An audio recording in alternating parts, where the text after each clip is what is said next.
We're going Chris and we're going Nate. Chris is starting game 1, Nate is starting game 2. How'd you know? Am I that predictable? Yeah. What went into the decision to go with? Just the whole series, you know. It's a 7-game series. You got to win 4. Everybody has to be part of this, and we feel comfortable with Chris with the rest that he got, and obviously giving Nate one more day is going to benefit. The off day, the structure of the bullpen tomorrow, so we should be okay. And we'll go to your left, Alex, with David up front. The microphone's right there. Hi, Alex. I'm going to ask this in English and Spanish, and if you don't mind asking in both. I see you've got your Criollos hat on. Lots of Puerto Rican presence in this series. Mm-hmm. You're close to the guys on the Astros. Obviously, Christian and Enrique just did some big things for you. What does that mean to you? Con la gorra de los Criollos, mucho sabor boricua aquí. Conoces bien a los de los Astros y obviamente los tuyos que han hecho cosas grandes. ¿Qué significa eso para ti? I'm very proud of all of them. Obviously, I got a job to do. You know, I'm the manager of the Red Sox, but besides that, you know, what Carlos is doing from afar is eye-opening. Something that our baseball community, when he got drafted, we expected. You know, he was going to grow into this type of player, this type of leader, and let's see what the future holds, right? With Christian and Enrique, they've been solid throughout the season. Both of them in the playoffs, they were great. They love playing the game. They enjoy playing the game. And, for them to be in this stage, it means a lot, not only for them, but for all of us. And hopefully some of them, they have good series. Others, they don't, or other. But it's great for our baseball. So, like I said, I'm very proud of them. And, obviously they've been performing at a high level. Sí, súper orgulloso de lo que han hecho los 3 muchachos. Obviamente, desde lejos, viendo lo que Carlos está haciendo, yo creo que la comunidad del béisbol de nosotros, cuando fue escogido en el sorteo, esperábamos esto, que fuese este tipo de jugador de impacto, que fuese este líder, y vamos a ver lo que el futuro le trae a Carlos. En cuanto a Enrique y Cristian, han sido sólidos a través de la temporada. Son 2 muchachos que le apasiona el juego, que le importa el juego y le importa la franquicia. Y ahora en octubre su juego ha subido de nivel y estoy bien contento con el trabajo que están haciendo. And Pete in the second row. Alex, I think Chris has pitched 3+ innings over the last 2 weeks. How much do you feel like you can get out of him tomorrow? I mean, the goal is for a regular start, so there's no limitations. Like I said, we're not going to pitch him if we don't feel comfortable. At one point, we had to pitch him. It just happened that he's pitching game 1, so it's a regular start for him. Have you seen enough from him with the adjustments and different things over the last week or so to, what made you comfortable to do this? It's Chris Sale, and at one point he had to pitch in this series, and we're very comfortable with him going tomorrow. I think the structure of the series and the structure of our bullpen tomorrow is going to be. We're going to be aggressive regardless, but I don't expect him to come out in the first inning. I expect him to go out there and pitch a good game and give us a chance to win. You got to trust everybody in this roster. We got 26 guys that they have to do the job for us to advance to the World Series, and he's one of them. And that's the reason he's pitching tomorrow, and then Nate will follow him. He's not an opener. No, we're not doing the opener thing. Right up front, Dan, to your right, Alex. I mean, we're not doing it tomorrow. Hi, Alex. What was the conversation like with Chris, knowing the way he is? Somebody took a picture yesterday of it. I was walking from the bullpen and said, "You got game 1, you got game 2." Very simple. There's no rah-rah speech. We need you. No. He's a big part of what we're trying to accomplish, and we talk about it during the day as a group, as a coaching staff, and the front office, and we all came to the conclusion that this is the best way to start the series. It's a 7-game series. It's not a 5-game series. So you have to be very careful with the way you use your bullpen. You have to be, on point if you're going to be aggressive the way we're going to be. And I do believe this structure is going to help us to use some guys tomorrow if we need them. Hey, if we don't, awesome. He can go 7 and then flip the ball to somebody, and then the other one get 27 and move forward. But if we need to go to Nick or Eduardo, Tanner, obviously, we're going to be aggressive, and this is the best way for us to structure this series. But you guys are human beings. What do you think this means to him with all that he's been through and everything else? He's got Pretty similar to David Price against, he struggled against New York, right, in 2018, and we gave him the ball against the Astros. It just happened that it was game 2, I think it was, right? But, these guys, they're they work so hard at the craft that sometimes, people forget that, they're still good, You're going to have good days, you're going to have bad days. And, hopefully for us, the struggles against the Rays, obviously we're not going to face them this year, so that's in the past. We're working with him, throughout all this time to make him better, and he feels great. So, we'll give him the ball tomorrow and see where he takes us. Oh, Mark here and then Jen. Mark. Mark, good. How are you? I know you touched on it a little, but Carlos has talked quite a bit about it now. Your relationship with him, what that means to you, and what is that like when you're, as he said, you're the enemy when he crosses the white lines. What is it like facing him, the whole gambit? I mean, we still got 12 hours of texting or talking, whatever. We disconnect. I mean, him, Alex, Martin, Yuli, the guys I stay in touch with them. Like in 12 hours is over, like it's business. And it's some of those guys, I appreciate, I love the fact that they're performing, and they've been behind me for a long, long time. Carlos, like I said, he means a lot. And I texted his dad this morning, like this is what we envisioned a few years ago. The leader, there's a lot of conviction behind him. He's very firm on what he believes, and he's a great player. And you're not 1-1 in the draft because you're lucky. You're 1-1 because you're good, and people expect you to be great. And that's what he is. He's a great player. I actually saw him doing some stuff for Fox over there, modeling. He likes that stuff. He digs himself. But he's been great. He's been great, and I'm proud of him. But like I said, at the end, like I said in 18, I don't throw a ball, I don't hit. He's the one that has to face our pitchers, and he has to play defense. So we'll see where he takes us. But regardless of what happened in the series, our relationship is going to be great.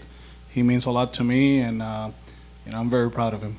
He kind of busted chops. We've got a lot of modeling going in there. He loves that. He loves it. I mean, no doubt about it. He loves it. Jen and then Ken. Alex, Darwinson throwing that live BP yesterday at Fenway, and just you've mentioned this Astros lineup being different than the Rays, and how will you maybe approach that bullpen wise with different guys you might bring in, and what is that? We're getting close to make decisions. We got to talk to the players first, but there's some decisions that are based on who they are and what they do. They're platoon splits. They're not too different. They're lefties. They're lefties hit lefties, and the righties, they hit everybody. But we're getting close to make decisions. We're getting close to get our 26-man roster. We just have to talk to them, and you guys will have it tomorrow at 9, I think it is. Yeah. We'll do Ken and then Sean. Hey, Alex. Hey. What has it meant to you to attain this level of success in your first year back after the suspension? I mean, in my press conference, I look washed out, so I still have it. I still have the passion of the game. I learned a lot the last 24 months about me and my family and the people that surround me, my support group, and they've been amazing. We got people flying all over the place for this, and I don't mind that because. For a long period of time, they've been there on the ups and the downs, and I appreciate that, And it wasn't easy coming in, obviously, but I love this game. I know that on a daily basis, I'm going to give my best, and I'm still enjoying it, regardless of how it looks. It's been a roller coaster on the field, off the field this season, but. We are where we are, and like I said yesterday, I woke up and it was like, oh shoot, we're like 4 games away from the World Series. We win 4, and we're right there. So I'm enjoying this. I'm enjoying the group. I think honestly, as a team, we clicking at the right time, and as a group, we're clicking at the right time. Those guys are having a blast, and This is what it's all about. There's going to be 4 teams at the end of the night, right, for a chance to play in the World Series. It doesn't matter how you get here. It's just a matter of what you do from here on, and we're prepared for it. We'll go with Sean. Ken, if you wouldn't mind passing to Sean. Sorry, thanks.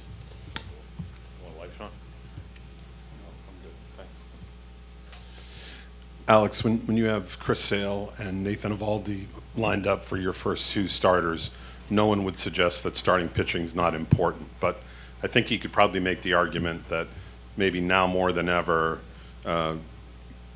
bulk relievers are as important in the postseason. When you look at what Pivetta has done, what Houck has done, one following a great start, another following one that wasn't very good. Do you trace any of that back to what you did in 2018? Where do you think that kind of started to turn, where multiple inning relief arms became almost, if not as important as starters in the postseason? Well, I mean, we did it out of necessity, right? We found out around this time, 4:15, that Steven wasn't going to be part of it, and Brad and Dana, they sprinted out of the dugout. And they're like, hey, Steven Reddy's out. And at that point, we thought Steven was going to be our bulk guy, like our ace reliever, whatever you want to call it. And when they told me, I turned around and there was Nick and there was, Nate and there was Rick. They were right there. And I was like, hey, you guys are in the bullpen today. And we just started doing it. I think Porcello set the tempo in that 8th inning against the Yankees. And from there on, I think it's a group thing. I still remember here when we came here for Game 3. David was in the training room and he told me, he's like, I'm in the bullpen today, and he just pitched Game 2.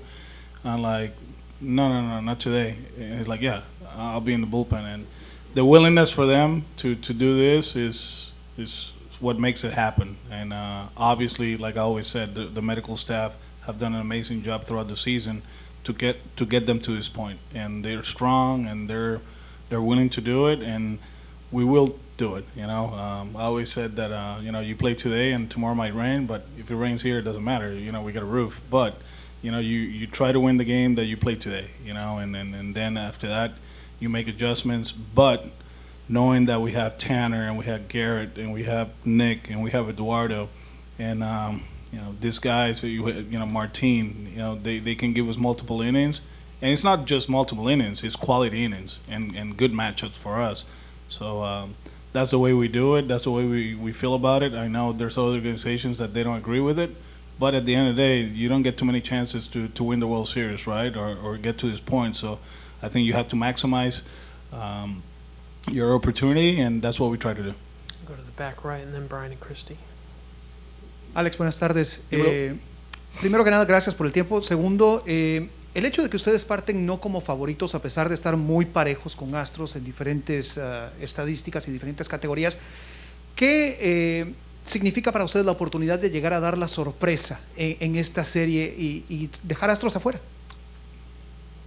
Bueno, yo creo que eso de ser favorito o no favorito a estas alturas del juego no importa. Si tú necesitas motivación para salir a jugar duro o más duro, ahora mismo pues no estamos en el negocio correcto. Yo creo que la única motivación que tú tienes es ganar 4 juegos para pasar a la Serie Mundial. Son un equipo tremendo, un equipo que respetamos mucho, tienen mucho talento y ofensivamente hablando son de los mejores de las Grandes Ligas. El picheo es sólido, liderado por su pitching coach, Brent Strom, que es de lo mejor de lo mejor. Su preparación, lo que él da por cada uno de esos lanzadores, yo lo he visto antes y de verdad que da gusto trabajar con él y de lejos es como que wow, tenemos que estar bien preparados. Pero no es cuestión de que hay que ganarle a los Astros, hay que ganarle al equipo que está al frente de nosotros para nosotros adelantar y pasa que son ellos y ¿sabes? Las Vegas son Las Vegas, ellos van a poner sus apuestas y eso, pero nosotros como equipo no creo que necesitamos una motivación extra. Nuestra motivación es ganar para llegar a la Serie Mundial. In the 4th row on your left, Brian. Alex, these are 2 franchises that they're playing for the 3rd time in the playoffs in 17. A lot of winning, but there's obviously been all the off-the-field issues, which you know very well. What does this say about the state of baseball, or specifically these two franchises, that they've both been able to find a way with everything they've been through to be back on this stage? Very talented players. When you look at the rosters, there's star power, right? But at the same time, if you look at the other players, they come from within the farm system, and that's what you do. That's what good teams do, good organizations do. Obviously, I think coming to the season, we weren't at one point. It was a little bit different, right? But the boys, they bought into the concept. They understood that we had a good team, that we have to work for everything that we were trying to accomplish, and here we are. But when you have star power, that helps, and the two shortstops in this series are really good. Rafi Devers is one of the best third basemen in the big leagues. Yuli Gurriel, one of the best first basemen in the big leagues. And Michael Brantley, what a hitter. Martin Maldonado, who, oh, by the way, I didn't talk about Martin. Sorry. Yeah, he's going to be mad at me. Yeah, okay. He's going to be mad at me. Martin is one of the best defensive catchers in the big leagues. Christian, an all-around catcher, right? And he's done amazing things. He's good defensively, good offensively. So you go around the diamond, and there's star power. And I think people should enjoy that. You don't see so many good players in one field. Obviously, it's different because it's the ALCS. And teams are going to be good. But star power-wise, this is a good one. Those two shortstops are pretty good. We'll do three more, Christy, and then Jesse, and then we'll finish up. With your history with the Astros and your relationships with them, what's the feeling like being against them again with the trip to the World Series on the line? Same feeling as 18. They're a good team, a complete team, and our job here is to win 4 before they win 4. And we respect them. They're very talented. What they have accomplished the last few years have been outstanding to see. But at the end of the day, we have our goals, and like I was saying in Spanish, like people, the underdog and this and that and whatever, like at this point, if you need motivation to move forward, you're in the wrong business, It doesn't matter what they say or he said or whatever, it doesn't matter. Now it's about winning 4 games. Our motivation is win 4 games, because if you win 4 games, you move on to the next round. And Jesse in the back left. Alex, I'm curious your perspective. This team takes a lot of abuse on the road, and obviously the Red Sox fans, when you go back to Boston, are going to bring it. But knowing your history here, I already talked about it during the season. It feels weird, because I was part of it. I made a mistake and I paid the consequences. I'm still paying the consequences. But I addressed this during the season. And when if you get booed because you are a great player, yeah, I understand that. But certain people obviously they don't like them because of what we did in 2017. So that part, for me, is a little bit hard. But it's what we did. We put ourselves in this situation. And for those who think that it's in the past, no, we live it every day. We live it every day. I live it every day. We made a mistake and we paying the price. And for the fans to let them know how they feel, I understand. I live it, not as loud as they get it, but I get it on the road all the time. So it's weird, right? Because I was part of it. But like I said, I've been addressing this the whole season. I haven't hide. I'm here. I've been talking about it. So hopefully, people will talk about the players and what they do and the talent that is on the field. I can handle this. I've been doing it for 12 months or a year and a half. I've been able to deal with this. Like I said, I'm sorry. I made a mistake. And I'm leaving it. So it's uncomfortable because I know that when they get boo or they scream at them, I'm there. I was part of that. So it just happens. And we'll finish up in the 5th row center. Oh, he's good. And one last one. We'll finish up in, was it Alex? Yeah. Alex, you obviously have a long-standing relationship with Kike Hernandez, but when you were watching him in the postseason earlier in his career, how much did that frame your sense of the player he could become? He likes playing in October. We've seen it from afar, right? He hit 3 home runs against the Cubs. The home run last year to tie, I think it was Game 7, right, against the Braves. He even hit a home run against us in 18. Probably hit a home run against us in 17 too. So, but watching him, that close and understanding, what he brings to the equation on a daily basis, it means a lot, And I know this kid since he was 9, 10, and to see him grow into the player that he is, it's gratifying. I think I've been using that word for a while here. He sees the game. He understands the game. When he talks the game, he's certain about the things that he says. Talking about stats and swings and percentages, talking about nutrition and workout regimen and all that stuff. It's kind of like the guy that you envision, as a manager, as a coach that can help everybody else around you, and he's done that since day one. So it's been fun to watch, and this is where he started, right? His career. He's been going back and forth against these guys for a few years too. So it should be fun for him.